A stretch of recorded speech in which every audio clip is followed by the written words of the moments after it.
All right. So I think the recording button should have been initiated.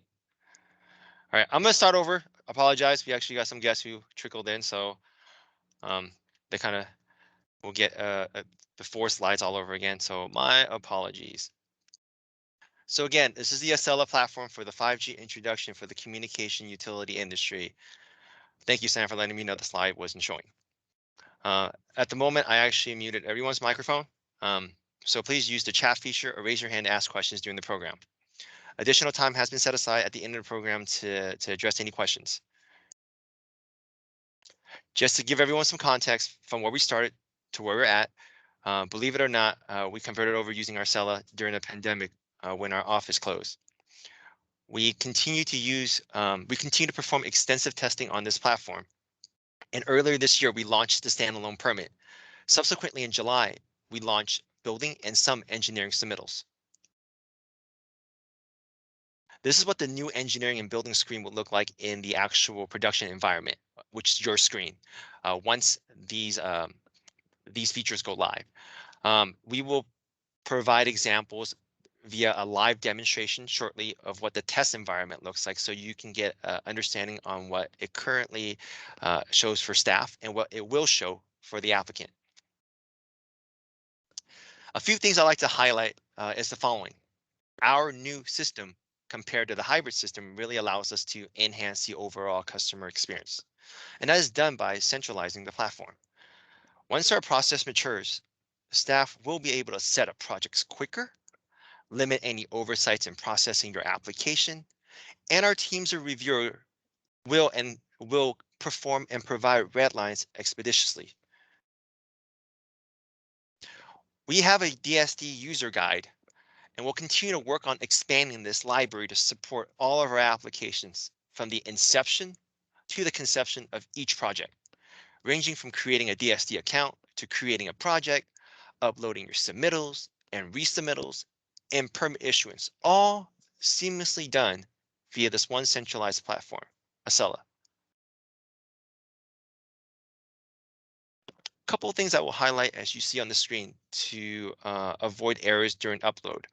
Um, there is a maximum limitation size per document, and there is a page size, which is 8.5, 11, up to 36 by 48. There is a page orientation to make sure that they're not upside down or sideways, as you can see on the screen, and they're not password protected. And any annotation and comments in the PDF will also fail the scouting. And we'll actually provide examples of this later, so you know exactly what we mean by this. The online formatting will also help with resubmittal as well. We'll actually set this aside, but there's a numbering schematic that the system uses, and it really will help during your resubmittal. Barrick is here on this line to discuss this later on as well, but I just want to highlight this one element. And with that said, we're going to go ahead and transition over to the live demonstration. But before we start, I'd like to introduce to you all our student engineers who've been working behind the scenes to process your applications, to answer your questions you submit to 5G, and to retrieve your records when you are performing those necessary substructure requests. We have Alexis Gastelum, Brandon Hawk, Dominic Huerta, Dustin Bowie. They will each take turn navigating us through the submittal process. I'm going to say take it away, Alexis. Give me 1 second while I load the screen.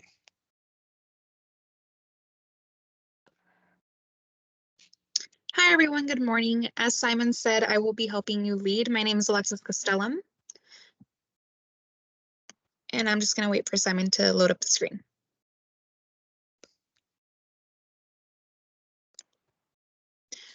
Okay, so Simon will be reflecting his computer as we go about. So if you can, you're going to go through OpenDSD. For all vendors, you're all going to go through OpenDSD and you're going to click Accela login. And once you do, I highly recommend that you either bookmark that link or you save it. And once you do, you are going to select login. Yes, login, sorry. And assuming that you have logged in, it's going to load in. And you're going to want to click DSD permits.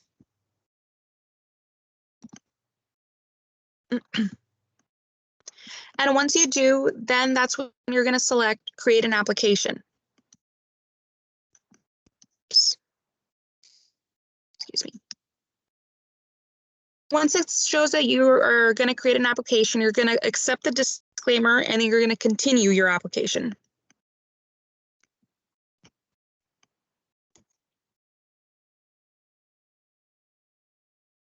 And you're going to be shown this screen. And basically, this is going to just show you the record type that you're going to go about with your projects. Before we move on, I would like to say that if you are going to do a construction change, there is a selection on the screen that says engineering construction change. That's when you will select it if you, like I said, if you pursue one. But we're going to get back to that later. For now, for all 5G utility vendors, you will only be clicking dry utilities under grading right-of-way mapping applications. And you will be selecting continue application. And from here, I will be passing it off on to my colleague, Brendan Hawk. Hi, everyone. I'm Brendan Hawk. So for the next step, this is going to be the validation. So you're going to answer a few questions about your permit, starting with, are you a franchise company recognized by the state of California? If you're in this call, that's going to be a yes. And you'll notice as you select answers to these questions, it's going to provide more questions to kind of narrow down what your permit application is. So the next question is, are you submitting work for fiber, telecommunication, gas, or electric? So if you are installing fiber or pedestals, you're going to hit yes. If you're installing a small cell application, you're going to hit no, and you'll see that it pops up another question, which is, are you submitting work for small cell antennas? You can hit yes. And then it'll ask you for the join ID. Now, you need to have the join ID in order to submit the application. If you hit no, and then you try and continue the application, you'll notice it's going to provide an error. And so you need to have the join ID. Now you can find the join ID for your project using the small cell GIS supplemental tool. If you don't have access to that, it's open to the public. You can email 5G_DSD@sandiego.gov, and we'd be happy to send that to you. Now let's proceed as though we're doing a fiber application. So we'll hit yes for that second question and then continue our application.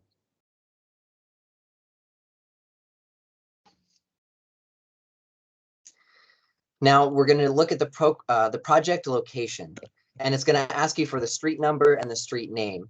Now this is an important step because we're currently implementing an interim fix for the addressing tool. And so for this fix, you're going to need to just put in like a placeholder address. So just use the city operations building address, which is 1222 First Avenue.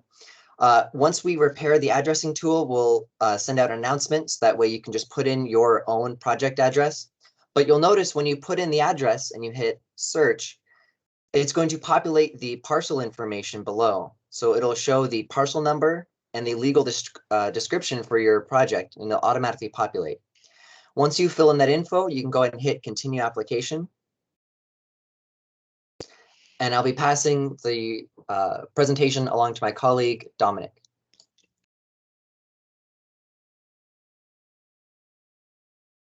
Thank you very much, Brendan. Good morning, everyone. My name is Dominic, and I will be walking us through the part of the application where you will be providing your project information. Let's start with scope of work. For the purpose of consistency, we ask that all vendors input the same type of information for this step. First and foremost, we ask that you always lead with your company name. For example, AT&T California, followed by an identifier for the type of application you are requesting. In this case, AT&T California Fiber. Next, you will define your scope of work. For example, 4 pedestals to be installed, 250 feet in trenching.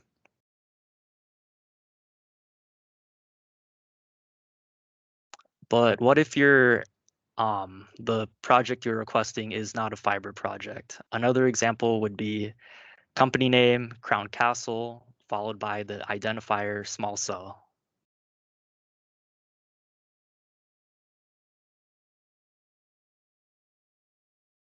Scope of work, new small cell wireless communication facility and vault to be installed. Let's move on to applicant type. This should be the same for everybody. We ask that you put authorized agent.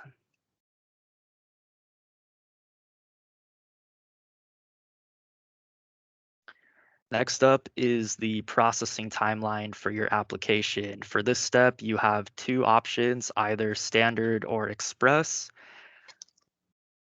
which is up to your choice. However, for all small cell applications, you are required to put an express processing timeline. If for whatever reason you put standard by accident, your application will be changed to reflect express processing. And last but not least, there is an input box for any prior discretionary approval numbers. This may apply to any pedestals in the right-of-way with a prior discretionary approval number or any small cell applications with an associated MSP.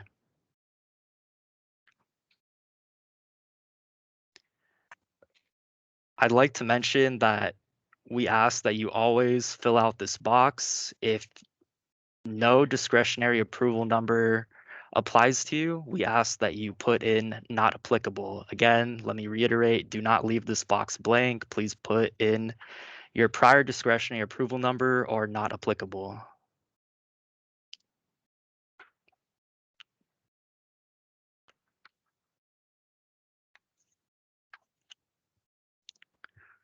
All right.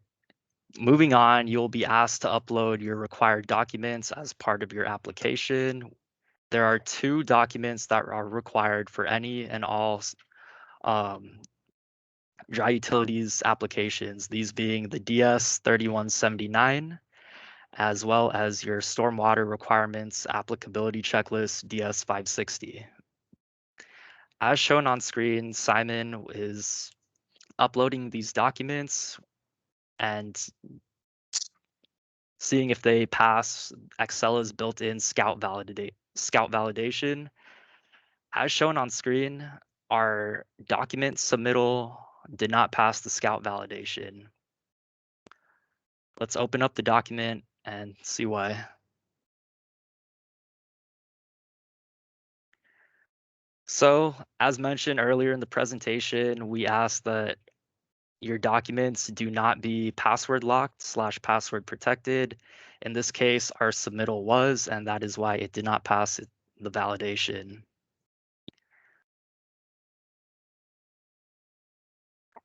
With our second submittal, we can see that it also failed in this instance because it had AutoCAD SHX text in the PDF.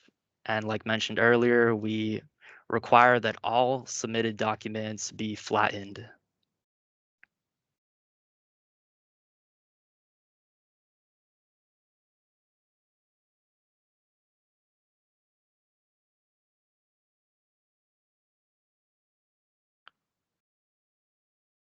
So let's try this again with documents that are not password locked and are not, and are flattened. A successful Scout validation should result in a green bar notification, which will populate shortly. And there it is.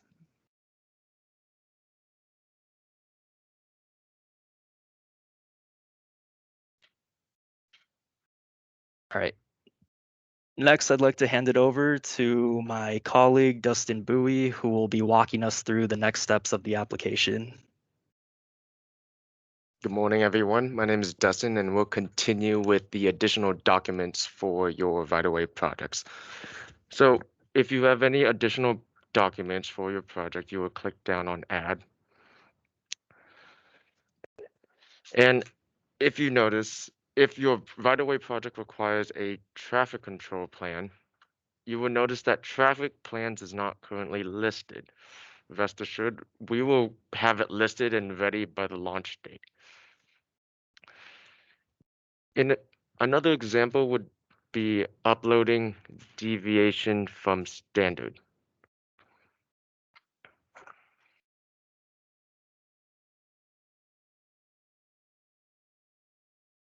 If a deviation is required, the description box underneath will be needed to be filled out as to why it is needed as to the reason of the document.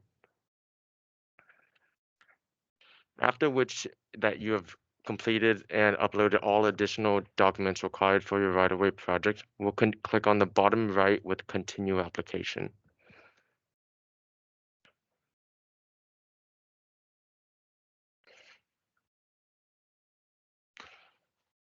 The following page will ask you to verify all the previous information, such as reviewing the scope of work, whether the project is standard or express, and whether you have uploaded all the correct documents. Once you have reviewed everything and verified all the correct information, you'll read the disclaimer below and check the box to finalize your project. As you are done, you'll click on Continue Application to submit the project to DSD. And once the project has been submitted, you will receive a PRJ number that will populate shortly.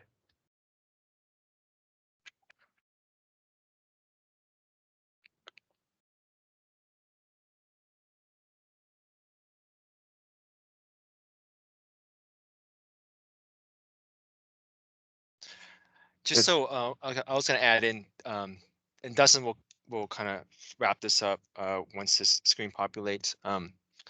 You will receive the email in addition to the PRJ that Dustin is discussing or describing. There it is, Dustin. Go ahead. Back to you. Thank you, Simon. So once you've clicked Complete Continue Application, the project has been officially submitted. You'll receive a PRJ number that Simon has currently highlighted for us on the bottom.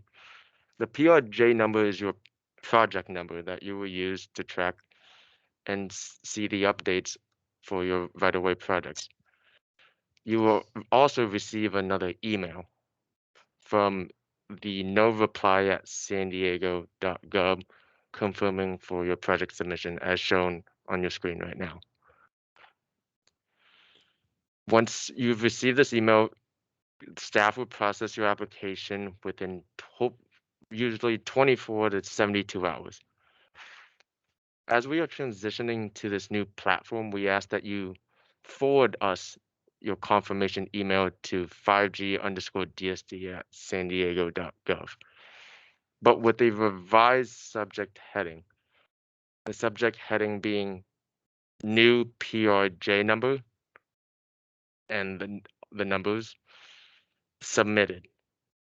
That will allow us to confirm and continue the application and the process for completing and providing you the invoice. And I will now hand it over back to Simon to explain the invoice process. Thank you, Dustin. Thank you, Dominic. Thank you, Brandon. And thank you, Alexis. So after we receive this request, it will populate in our queue. The email reason for now, just so everyone, is interim. I want to make sure we do see it. And if for some reason it was set up incorrectly or submitted incorrectly for various reasons, I want to be able to locate that project and set it up to avoid any delays in processing your application. So that if you have all the documents uploaded, which you have, and which we have under this example, Brian Hester, as many of you know, is actually working on setting up this project live right now behind the scenes. While we wait for him to establish the invoice, what I was going to also highlight is there is going to be a period of time where we will be doing and performing reviews both on Accela and Google Drive. And that is because we still have some projects in Google Drive that we still need to complete. So both of those platforms will be running concurrently until the projects via Google Drive are completely done. Now, I know some of you truly do appreciate the fact that we have that tracking methodology via Google Drive that you are all very familiar with. And let me go ahead and bring that up. So knowing how effective that has been for the utility companies and for every single vendor that we work with, we're going to continue using this tracker. And we will do so by introducing a new column. So next to PTS, there will be a PRJ column.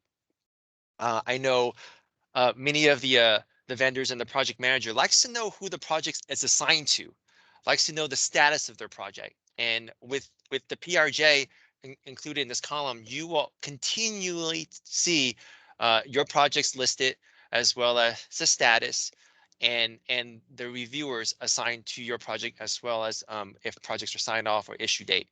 So we're going to continue with this tracker until we redefine and establish a better and more efficient platform. But right now, that platform is working effectively, and we're going to continue utilizing that platform. And so that PRJ column will be listed. So if you don't see a PTS number and you see a PRJ number, that is the reason why. And then we also have on this call, and I know some of you may have questions, which I will ask shortly. We also have this call, Barrick, who is the subject matter expert with Accela. And I know he has told me that, and as Alexis has highlighted in the very beginning of her presentation, when you go through construction change, you're also gonna, that's a completely different selection. And then the construction change, when you're requesting a construction change, your number of questions is going to be substantially different and less, as I understand it. So I'm gonna go back to our screen right now and highlight construction change, engineering construction change.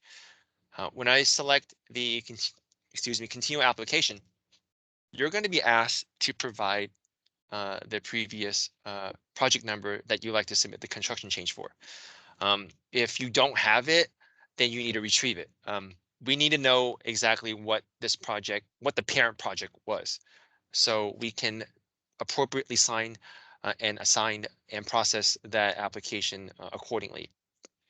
Similarly to what we had asked in terms of the scope, the scoping convention, we want consistency. And to establish consistency, we also ask that you put your vendor, for example, AT&T California, AT&T small cell, Crown Castle fiber, Crown Castle small cell, and you put that there in addition to the actual scope of work. Well, the better, the more consistent we are with the naming convention, the easier it is for staff to be able to process and quickly assign your project without any additional clarification needed. So I'm going to go ahead and go move through this module and just say small, let's call it Verizon on fiber. Maybe let's go manhole update change. Sure, there are different, better descriptions, but we're gonna just utilize this for now. Continue application. So notice how it's failed because I don't have an actual project number. So make sure the actual project number is related. I think at this point, I also want to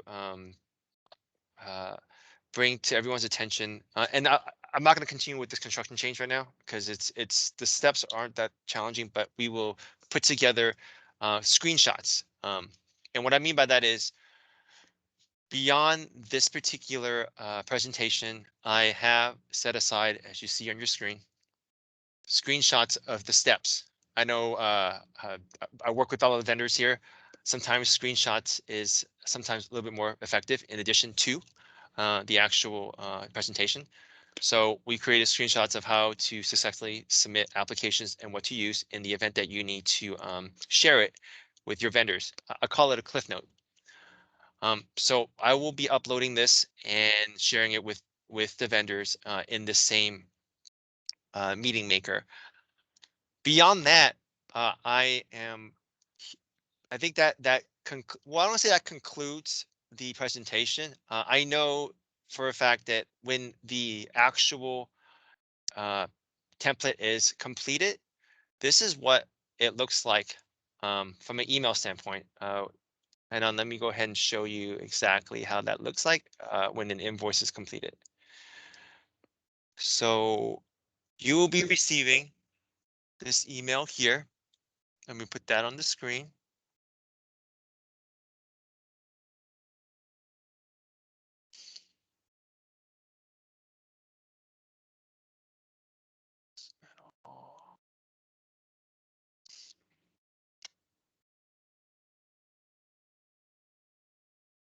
That's a new submittal screen, so it's actually this one right here.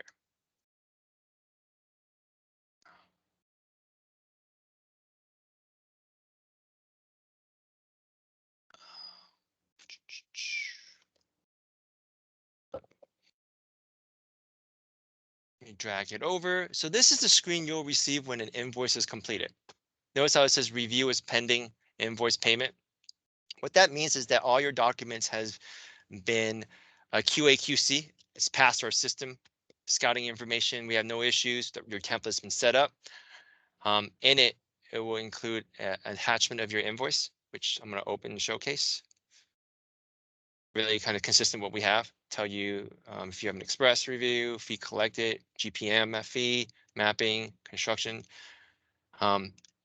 Additionally, you can log in here and pay. And what we're asking is when you receive this payment and you actually paid it, I'm gonna, for the interim, when we launch, I will also like for all the vendors to forward this after you paid to 5G.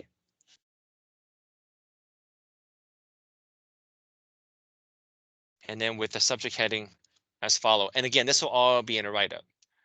I want to make sure we get to everyone's project immediately. I prefer, I think you all would agree, not to wait. So if the project is paid Monday morning, I want my staff on it. It's at times we may not necessarily be monitoring the queue while we're looking at Google Drive as well. Again, remember we have Google Drive and we have Accela, but I want to be as attentive as possible. So I need everyone's help in the interim while we go through both platforms. And this will help my team receive an alert that we have a paid project, and we will go in and assign that project immediately per depending on the vendor and the associated workload manager. That is the intent of this. So you know that project that we set up earlier? That we set up earlier. It looks like that one was done, and we should have it in the queue. And I think that was about 10, 15 minutes tops, maybe even 10. So that is the conclusion of this presentation as it relates to setup. I know the last question that many of you may have, and I'll go through the questions shortly, is the initial launch date that we are forecasting will be for August 23rd. And I will confirm that later this week by Friday. I want to make sure, again, we were talking about earlier, there were certain document types that were still not available. We want to make sure those are present when you are pursuing your application. And if there are any changes, we will update the write-up that I am preparing. Again, I'm showing you on the screen the write-up, and we'll give you that particular clarification through this methodology. So I did check with my team, and it looks like our setup was done within 5 minutes. So that's really kind of, I know Dustin had mentioned earlier 24 to 72 hours, and I'd like to think that we'd like to continue to keep that. And the reason is because, again, I have two submittal platforms. So until we transition away from Google Drive completely, I want to keep that time frame in everyone's kind of mindset. Now I'm going to go transition to questions that I see in the chat function. And I'm going to go with the very first one that I saw, which was from Christine. It says here, since the address tool is still being worked on, How will reviewers know the correct parcel and address? Through the submitted documents. Thank you, Christine. Excellent question. Actually, no different than what we do right now. Our reviewers assign address for you when we're reviewing the actual project. We actually assign the 1/3 address for you that many of you put on your plans. We will continue to do so. And that methodology probably won't be changing. Now we are always looking ways to enhance that feature. And but for the purposes of our current review process, even via Accela, that will continue to be the case. That our documents your documents will define where your 1/3, which is your right-of-way locations, will be located, and will be defined by the reviewers who sets it up in the system. So hopefully that answers your question, Christine. I have a question here from Gan Long. What if you get an email stating that the documents were incomplete and asked to re-upload the document once they're complete? Can you walk through the process of re-uploading the correct documents? Do the re-uploaded documents overwrite the previous uploaded ones? Thank you. Now, I of course showed you all an ideal scenario, right? Where the documents went through, we have everything. In the event that your project is missing documents, in the event that some of the documents, for some reason, we couldn't open, even though we passed certain scouting QA/QC, you will receive a email. It's an update required email, again, via the no reply at San Diego, and it will ask that you resubmit and upload the documents, and it will use the same link to go into the document. And yes, when you upload the replacement document type, it will override your existing document, whether it's a DS 560, a DS 570, a 3032, or the right-of-way construction plan, the excavation moratorium waiver. So it will override it, just so you know. And that's the intent. We don't want to retain a document that doesn't work.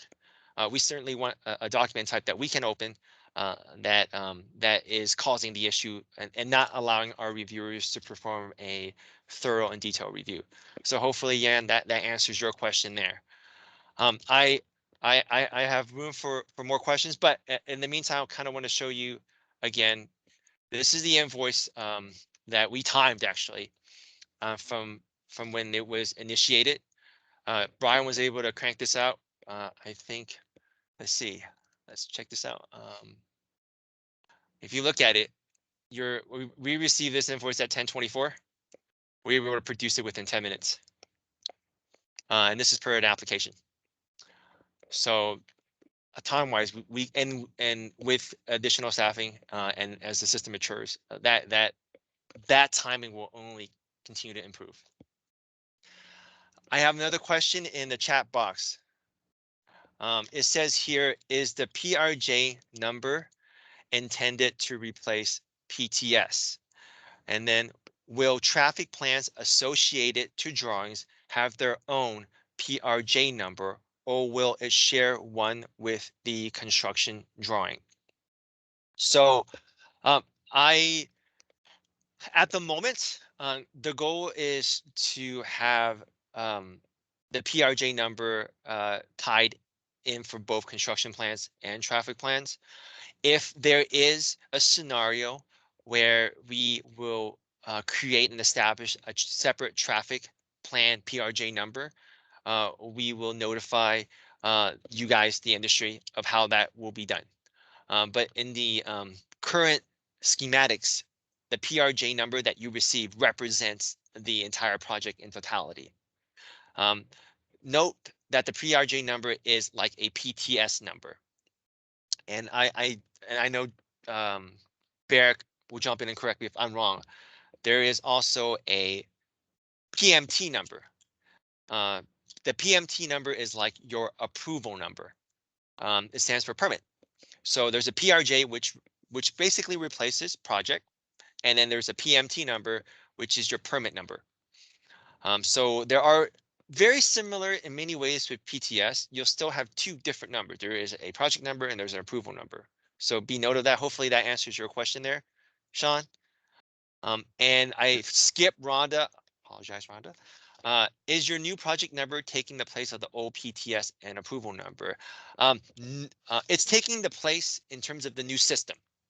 If you are already assigned a PTS number and you're assigned approval number and then you're using the Google Drive, we're going to continue to wrap up those projects under that particular methodology without any migration to Accela. Remember, we're going to have two concurrent platforms going at for a couple of months until we get all these projects through. Therefore, you're going to continue retaining to use any PTS numbers that you've been assigned to for the existing project. The PRJ numbers are for new projects that you submit via Accela only. So there are two things. So hopefully that answers your question, Rhonda. I have a question here from Belinda.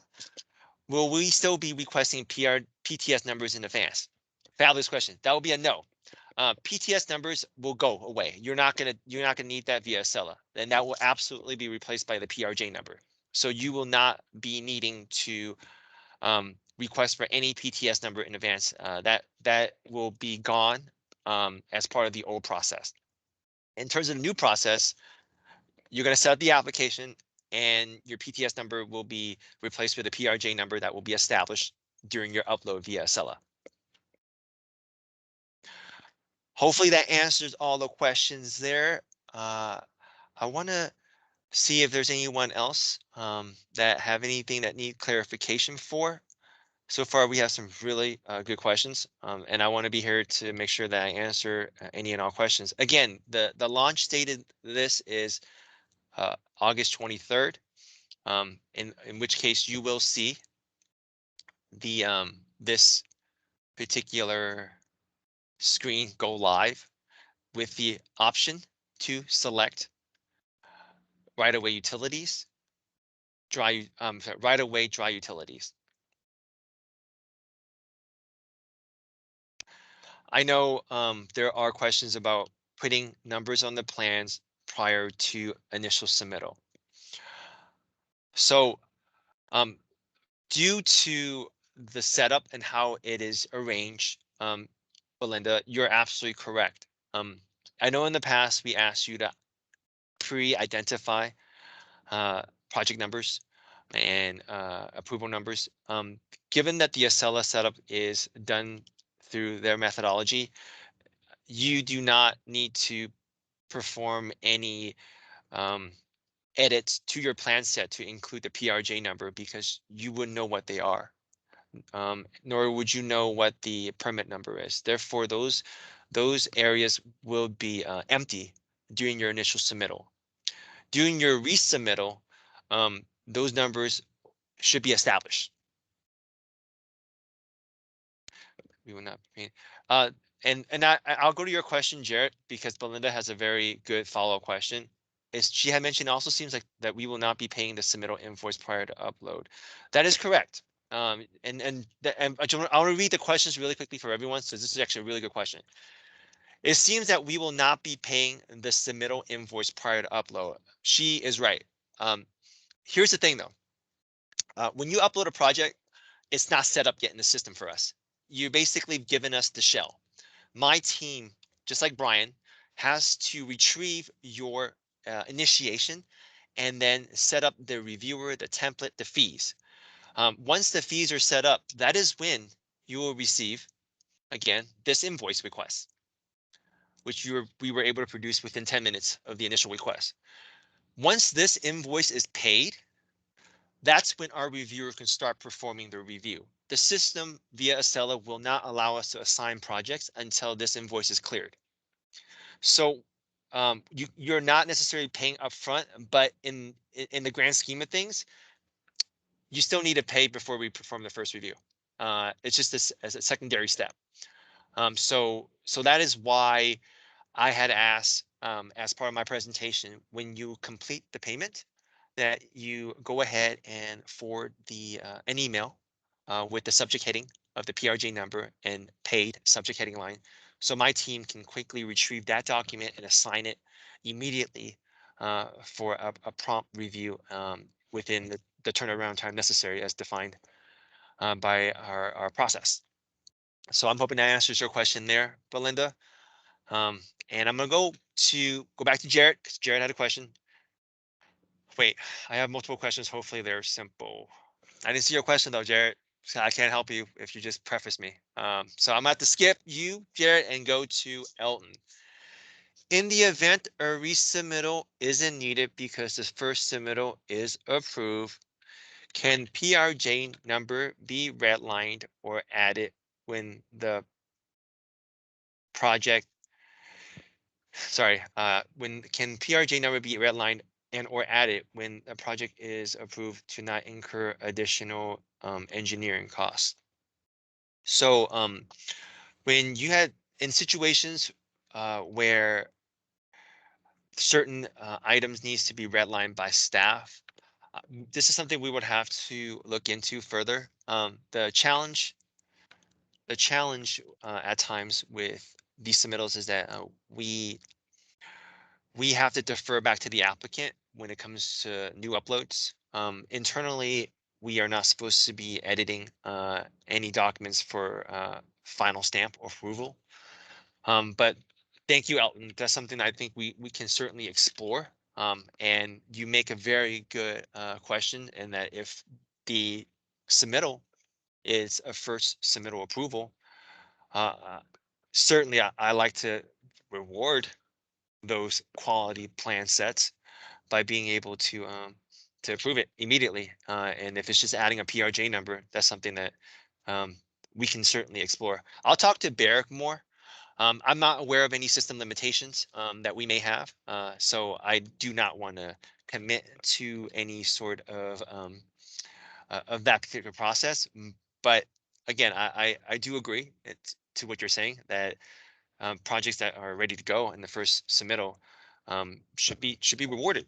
And I definitely concur. I think every one of us here concurs with that assessment. So I have to get back with you on that, Elton.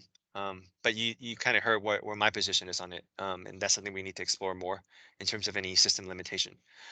I got a question from Scott. Scott always have great questions. Scott, Simon, could you quickly go over options that customers have to pay invoices online or check drop-off payments on the first floor on the city operations? Thank you, Scott.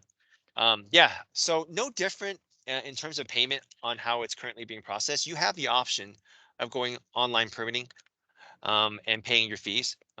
So this is actually a really good example I have up on the screen. You can just click on this link and that should open up. I think it did open up. It's behind me. And well, I'm sorry, it's a test environment, so that's why it's not opening, but no different than any other project. You should be able to open up the OpenDSD account and then put in your PRJ number. And from then you can pay online. Now, you also have the option, as I understand it, to drop off your check here on the first floor at the city operations building here at 1222 First Avenue.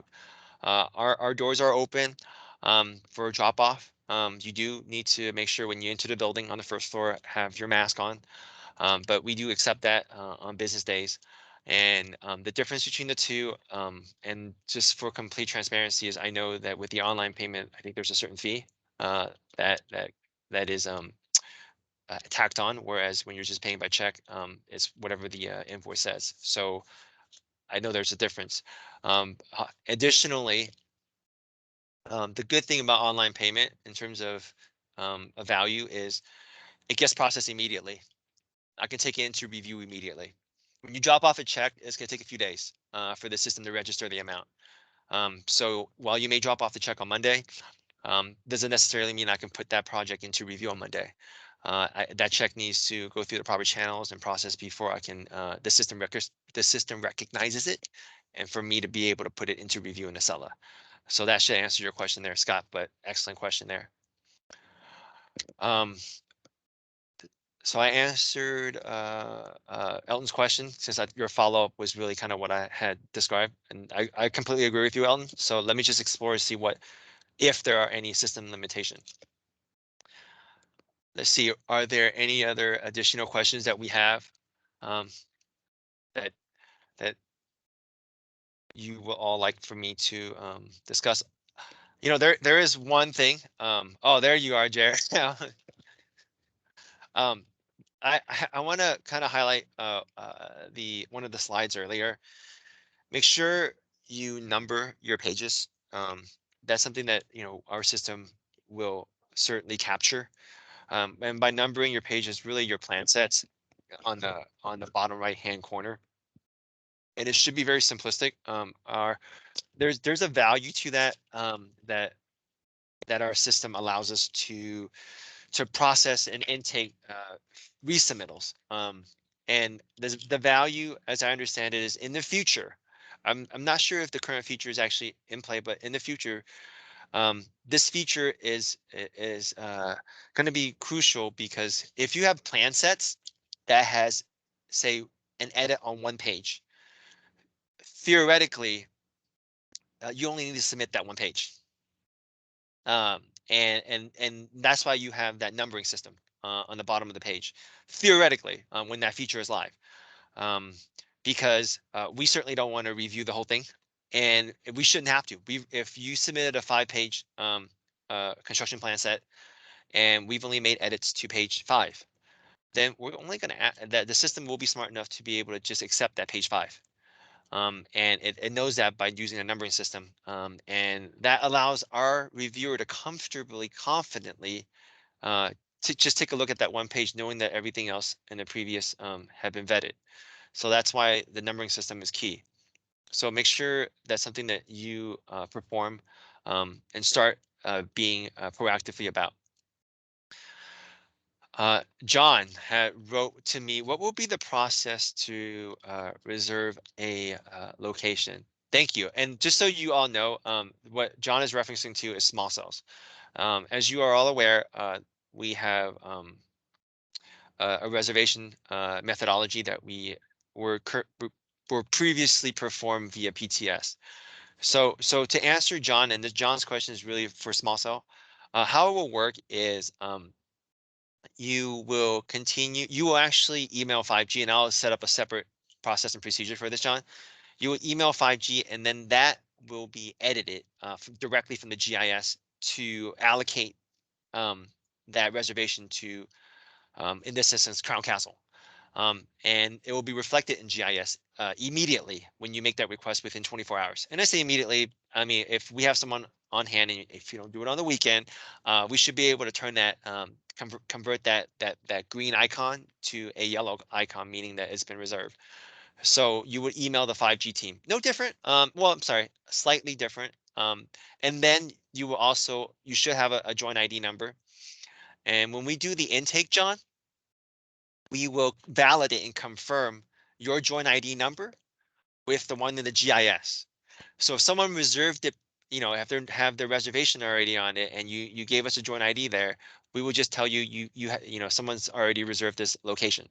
So you will be emailing for the reservation. It's very simple. I mean, literally, and I'll put a very simple process together where all you have to do is joint ID request reservation, and just give me the joint ID number. We'll update the GIS, and then when you submit, the GIS will match your Accela joint ID number.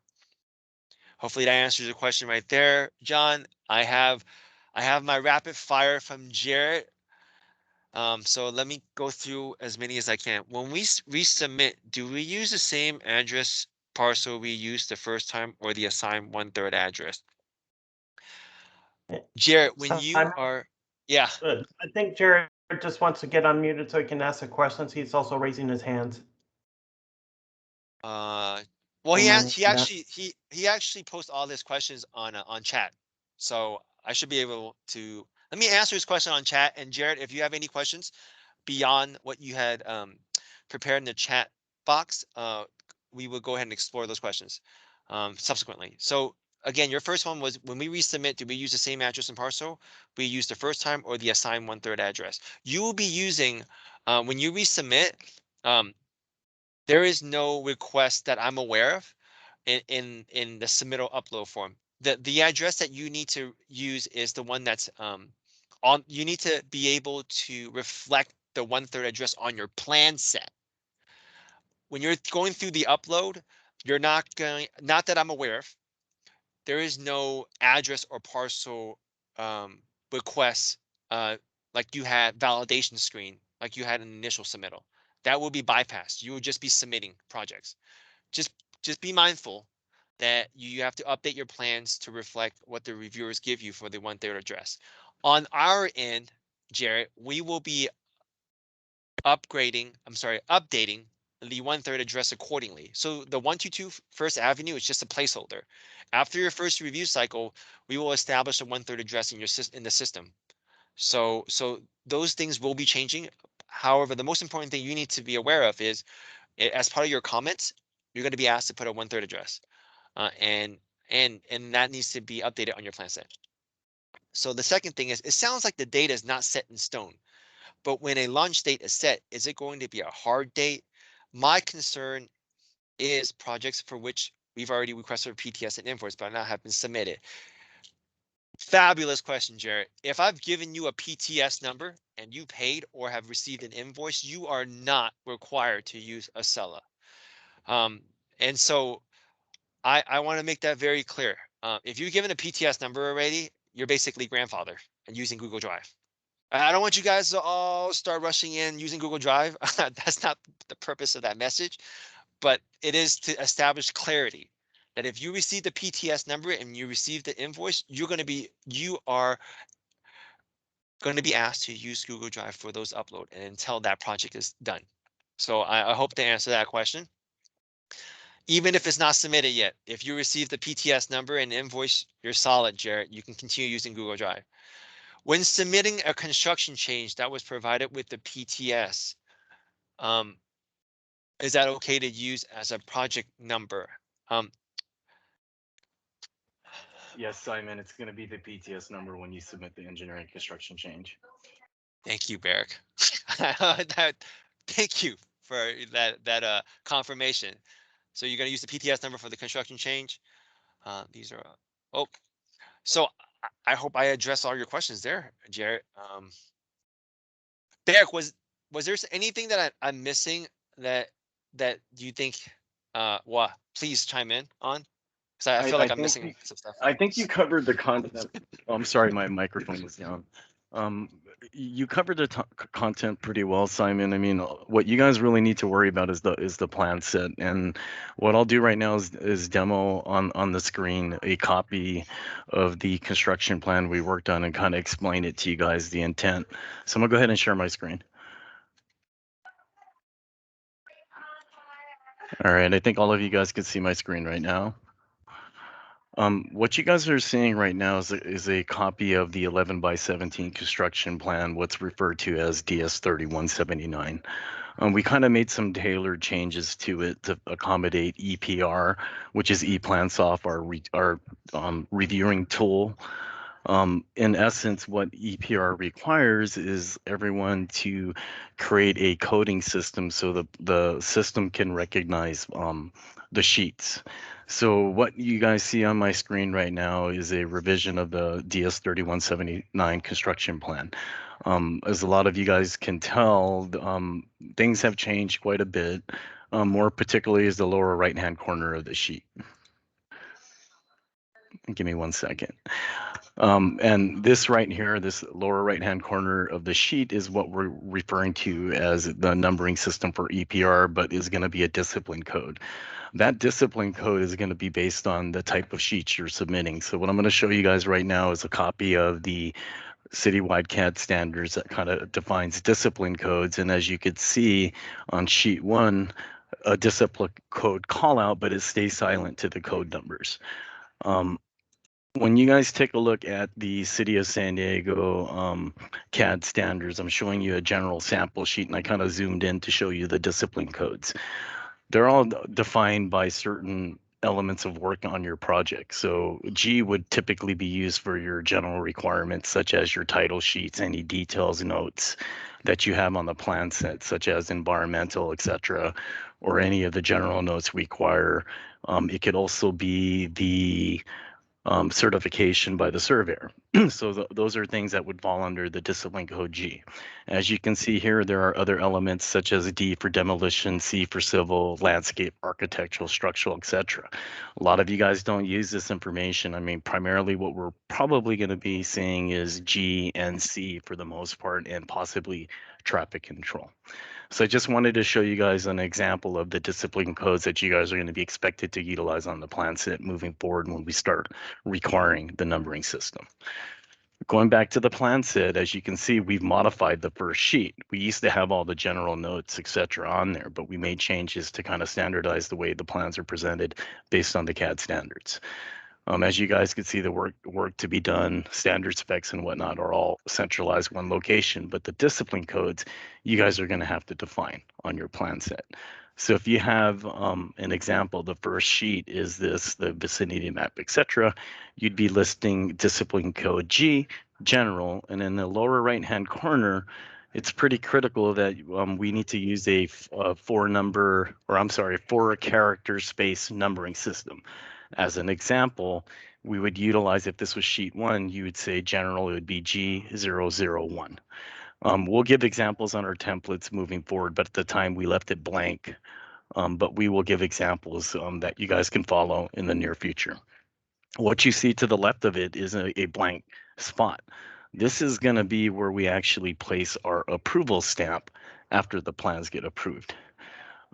We move things around just to make it fit accordingly, and we're still working on a process to identify how we're going to tackle construction changes with the digital process that nobody's really given much time to think about.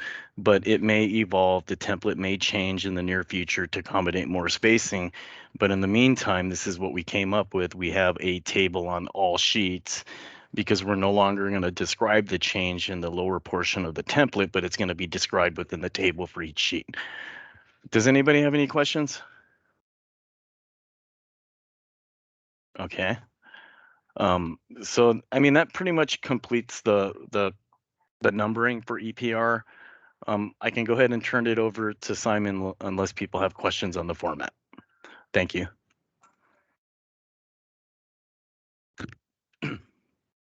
Simon? Thank you, Barrick. I have another question here from Elton. I saw you. As a separate traffic control permit is needed, after getting an approved permit, does the traffic control go in under a different number? So as I understand, your traffic control permit when you submit is no different than the current process. Keep in mind, when we approve a plan set under Accela, it will have an electronic stamp. And the electronic stamp is very similar to what you get now. Granted, it might be a slightly different appearance-wise, but very similar. And you are going to upload that same exact stamp set to the traffic control plan staff. Remember, the traffic control plan that you upload via Accela is also on that same screen. So what I mean by that is, let me go ahead and while this is not a traffic control plan workshop, I will just kind of remember and remind everyone, when you do submit a traffic control plan, you will be using this over here. It says, hopefully my screen is showing up. It will say traffic control plan. You will upload the traffic safety's approved stamp set of plans with your worksheet that you currently do already. So that process is very much the same. Elton, hopefully I was able to answer your question. The numbering that you're asking more for, just more. Well, let me see your question. Just more confirming if there are multiple different tracking numbers produced via a single PRJ number. There's only one project number. So just so you know, there's only one PRJ number. That is the equivalent of a PTS number. Remember, Simon, can I add something? yeah, Just to let you guys know, a TCP will always be a PMT number. They don't go through a right. PRJ. So you guys don't get confused on those PRJ numbers. Focus in more on your PMTs because those are going to be actual your permits. So when you guys do submit to the TCP, as Simon's showing, you are uploading that approved traffic control permit that you went through on the right-of-way permit. We're developing a plan to kind of separate the jobs that are pre-approved, meaning you guys went through a right-of-way review and got the TCP approved as part of that process, so that those don't get caught up in the other jobs that haven't been submitted through a review. So there are talks about so that once those projects that you guys submit to Simon are submitted, those get worked out with the dates and they're issued within the next 3 business days, as I understand it. But that's all I have to add. Thank you. Hey, Barrick, there's a question about the construction change table in the chat box. It says the construction change table will have different information for each sheet, depending on what is being changed on that sheet, question mark. That is correct. So whatever change you're physically doing on that particular sheet will now be described on the change table on that sheet. Hopefully that answers your question. Yes, I believe so. Do we have any other questions for myself, Barrick? Um, I have a question about really kind of the let me see how I can better answer this. It looks like the question comes from an applicant asking if there a way to scale down the construction change table to maximize the workable space on page, particularly for projects that are not construction change? Well, look, guys, I mean, we've had this discussion, and yes, we're finding ways to minimize the construction change. But in the meantime, if you guys have these larger scale drawings, you guys need to go the appropriate scale drawing, and that's the large scale construction plan. The problem we're having right now is you guys tried to crowd too much space in there, and we can't read info. So I understand your guys' concerns. I mean, we charge on a page basis, but at the same token, your scope of work requires it. I mean, the whole intent of that 11 by 17 was to provide services to a parcel. We're now doing work in the right of way, and you're talking sometimes 2,500 linear feet, sometimes mileage. So this isn't the appropriate scale drawing to do that work. Okay.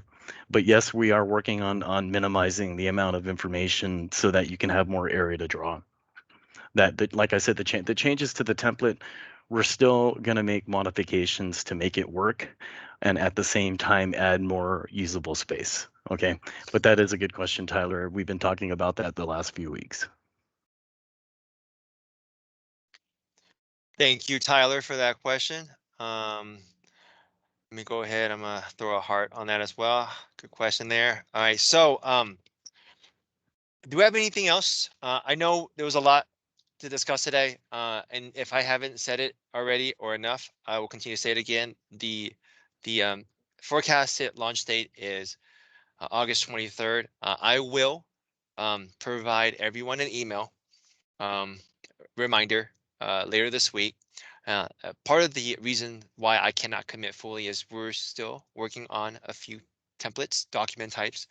I want to make sure that we absolutely provide the best customer experience possible through your upload. And by doing, and the only way I can do that is make sure that I have certain setups on your end that are to minimize oversights. And I know I hate doing workaround, and I'm trying to avoid workaround. So that is the reason why I don't have that concrete date. I'm optimistic and I'm excited to see when this actually goes to fruition. But at the moment, is August 23rd is my forecasted launch date. For those who may not have known, even though Barrick has clearly mentioned it, there is a new template for the 30 for the construction plans. Uh, that is that's linked already in the meeting maker. So be mindful of that. That link is on this meeting maker as well. This entire I don't well maybe I'll just kind of hold off on making this announcement. But are there any other questions in the chat box that anyone wants to add? If not, what I was gonna mention is, with Scott's help, as usual, Scott Robinson, this entire training will be hosted on our webinar on our website. And it will be available. How quickly can it be made available again, Scott? If you don't mind me refresh my memory on that. As soon as I get the actual file, we could probably have it the same day. There you go. So I probably will send this over to Scott as early as hopefully later this evening, if not early tomorrow.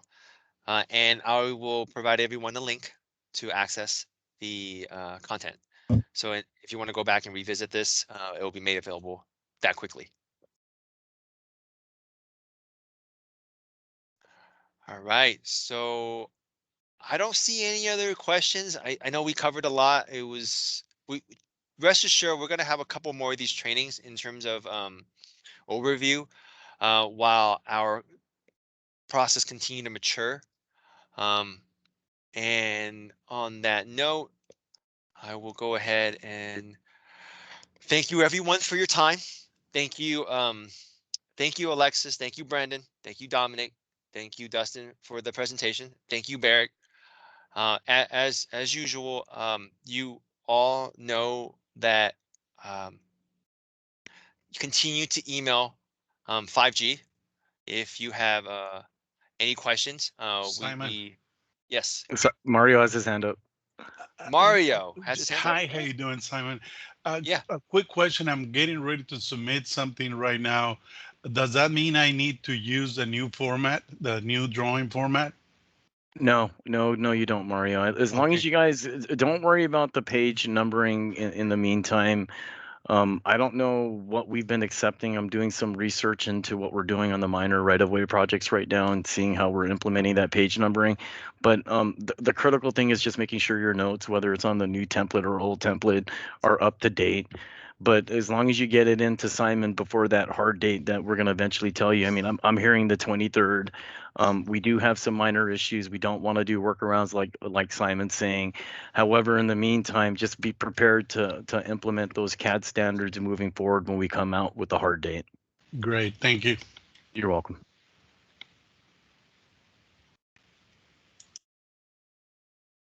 All right, everyone. Sorry, Mario, I didn't see your hand up, so I appreciate that, Barrett. I don't see any other hands up at the moment. So I'm gonna kind of conclude. You guys see my email on my screen. And I highlighted the 5G because that's the one that I really want to encourage everyone to use. We've been really good at communicating through that particular email format, and we'll continue to monitor that inbox. You also see all my student engineers. They continue to be incredibly resourceful. You see Barrick's email up there. You see my email up there. Thank you, everyone, for your time today. I just want to say thank you for your patience while we transition over. I know there may be a slight learning curve, but rest assured the end goal is to really elevate the customer experience. And to do so, that's why we're transitioning to this Accela platform. Simon, I placed in the chat website that you guys can all use in the near future to check your files to see if it's going to pass the validation before you do your project submittal. That's just a tool in the event you're not sure if it's going to pass and you don't want to spend that time setting up your projects only to find out that your files aren't going to pass. But that is a link that you guys can actually utilize to upload files that you have to submit, and it'll tell you if it's going to pass our validation before you do your submittals. So feel free to use that in advance if you guys want to figure out if your files comply. Perfect. Thank you, Barrick. You're That welcome. same link I will also include in the handout step-by-step that I was telling everyone about. That handout, the step-by-step handout, will be available this one by early next week. My goal is to kind of clean this up. I know again, it's to get it to you as soon as possible. So with that said, thank you everyone. Enjoy the rest of this fabulous gloomy Wednesday out here in city of San Diego. And until next time, you can feel free to reach out to me, my team. You can definitely feel free to reach out to Barrick, and we're here to assist you. Everyone, take care. Thank you again.